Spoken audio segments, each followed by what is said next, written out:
ನಿನ್ನೆ ಮಧ್ಯರಾತ್ರಿಯಿಂದ ಸಾರಿಗೆ ದರವನ್ನು ಏರಿಕೆ ಮಾಡಿರ್ತಕ್ಕಂಥದ್ದು ಏನಿದೆ ಇದು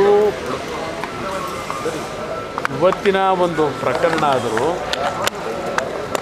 ಈ ಸರ್ಕಾರ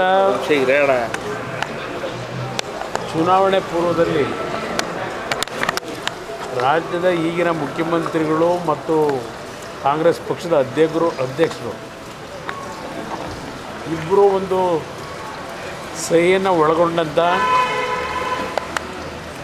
ಗ್ಯಾರಂಟಿ ಪತ್ರ ಅಂತ ಹೇಳಿ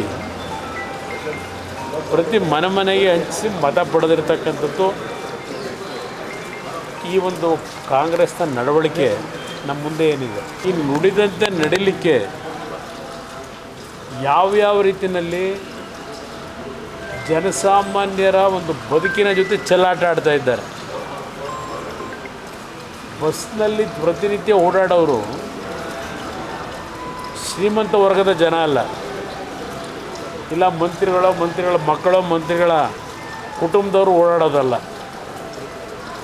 ಬಸ್ಗಳಲ್ಲಿ ಪ್ರತಿನಿತ್ಯ ಪ್ರಯಾಣ ಮಾಡೋರು ಕೂಲಿ ಕಾರ್ಮಿಕರು, ರೈತರು, ಶ್ರಮಜೀವಿಗಳು ಇವತ್ತು ಬಸ್ನಲ್ಲಿ ಪ್ರಯಾಣ ಮಾಡ್ತಾರೆ. ಇಂಥ ಒಂದು ಆ ವರ್ಗದ ಜನರ ಬದುಕಿನ ಜೊತೆ 15% ಇವತ್ತು ಏರಿಕೆ ಮಾಡಿ ಬಸ್ ದರವನ್ನು ಯಾವ ಸಾಧನೆ ನೀವು ಮಾಡಲಿಕ್ಕೆ ಹೊರಟಿದ್ದೀರಿ? ನಿಮ್ಮ ಗ್ಯಾರಂಟಿ ಸ್ಕೀಮ್ಗೆ ನಂದು ವಿರೋಧ ಇಲ್ಲ, ಇವತ್ತು ಸಹ ವಿರೋಧ ಇಲ್ಲ.